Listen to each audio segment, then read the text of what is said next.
नमस्कार दोस्तों बहुत से लोग कहते हैं कि संत रामपाल जी ब्रह्मा विष्णु महेश की पूजा छुड़वाते हैं। ऐसा सुनकर हमें क्या, आप सभी को भी आश्चर्य होगा कि ब्रह्मा विष्णु महेश तो हमारे कुल देवता हैं। प्राचीन काल से हमारे पूर्वज इन देवी देवताओं की पूजा करते चले आ रहे हैं। इसी शंका के निवारण के लिए हमने संत रामपाल जी से जानना चाहा कि आखिर क्यों आप ब्रह्मा विष्णु महेश की पूजा छुड़वाते हैं। तो संत जी ने प्रति उत्तर में क्या कहा, आइए वीडियो में आगे जानते हैं। महाराज जी, हमने सुना है कि आप जी श्री ब्रह्मा जी, श्री विष्णु जी, श्री शिव जी आदि देवताओं की पूजा छुड़वाते हैं, क्या ये उचित है? पुणात्माओं, ये नहीं कहा कि ब्रह्मा विष्णु महेश रिजेक्टेड हैं। ब्रह्मा विष्णु महेश को हम छुड़वा सकते हैं, हम कोई बालक हैं। अब कोई ये कहे कि ब्रह्मा विष्णु महेश का हमारी भक्ति से कोई लिंक नहीं है, ये महामूर्ख की बात होगी। अब जैसे हम कोई पौधा लाकर बीजते हैं आम का, तो परमात्मा ने ये नहीं कहा कि ब्रह्मा विष्णु महेश रिजेक्टेड हैं या इनका कोई अस्तित्व नहीं है। ये तो एक पौध इस संसार रूपी पेड़ की शाखा है। अब जैसे परमात्मा ने ये बताया तुम साधना गलत कर रहे हो, तुम मूल को छोड़ के और टहनियों की तरफ से पौधा बो दिया तुमने, तुम साधना शास्त्र विरुद्ध कर रहे हैं, तुम पूजा तीनों देवताओं की कर रहे हो, ये गलत है। तुमने पूजा करनी चाहिए मूल भगवान की, मुख्य परमात्मा की, और वो शास्त्र अनुकूल आपके कर्म होंगे, फिर उनसे संस्कार बनेंगे। ब्रह्मा विष्णु महेश रूपी इस संसार रूपी वृक्ष की शाखा के पास जाएंगे, फिर उनसे आपको फल मिलेंगे।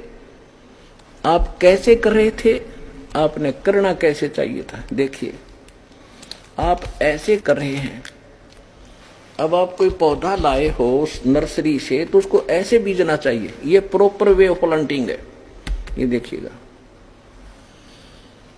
ठीक है, ये बिल्कुल सही है। ये तरीका है कि मूल जड़ को जमीन में गड्ढा खोद कर उसको गाड़ो और उसकी पूजा करो, सिंचाई करो, तो यहां से आहार चलेगा तना में, सरपुरुष में, अक्षर पुरुष में, फिर सरपुरुष डार में, और ये ब्रह्मा विष्णु महेश यहां पर हैं, तो ये पेड़ बनेगा, बड़ा हो गया, तो इन ब्रह्मा विष्णु महेश का फल लगेंगे आम के, इन टहनियों के।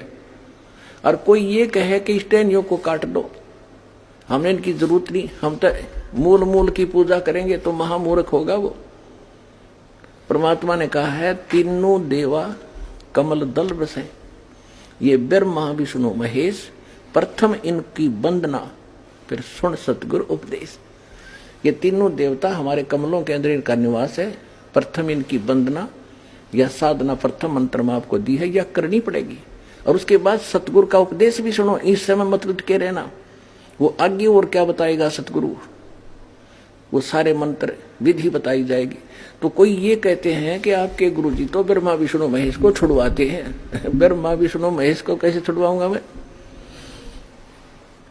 एक पौधे की टहनी कैसे कटवा दूं? फल इन्हीं को मिलना, लेकिन मिलेगा फल तो यही देंगे क्योंकि यहाँ के प्रधान है ये, और ये देंगे फल उसको जिसका शास्त्र अनुकूल साधना होगी, उससे संस्कार बनेंगे, उन संस्कारों का वर्क डन ये देंगे। आप क्या कर रहे हो? परमात्मा ने बताया आप ऐसे कर रहे हो धर्मदास, आपने मूलतः ऊपर छोड़ दी खाली, जिसकी पूजा करनी चाहिए थी, और तुमने पूजा शुरू कर दी, ये टहनी गाड़ दी नीचे। ब्रह्मा विष्णु महेश को आपने गड्ढे में गाड़ रखा है और इसकी से पूजा कर रहे हो। ये सारा भक्ति रूपी पौधा थारा विनाश हो गया, भक्ति रूपी पौधे का नाश कर दिया आपने। अब परमात्मा कहते ऐसे शास्त्र अनुकूल साधना कीजिए। कबीर साहब कहते एक कैसा दे सब सदे और सब साध्य सब जावे, माली सींचे मूल को फले फूले गोए। अब ये एक के साध्य सारे सदेंगे और सब साध्य हैं, ये देखो सब साध्य है सब जावे, कति नाश कर दिया। और माली यानी बुद्धिमान व्यक्ति जो इस प्रोसेस इसके प्रोसीजर से परिचित है, वो तो मूल न सींचेगा, इसकी पूजा करेगा, और फिर ये फल फूल अघाय यानी खूब लदपद हो जाएंगे फल इसके।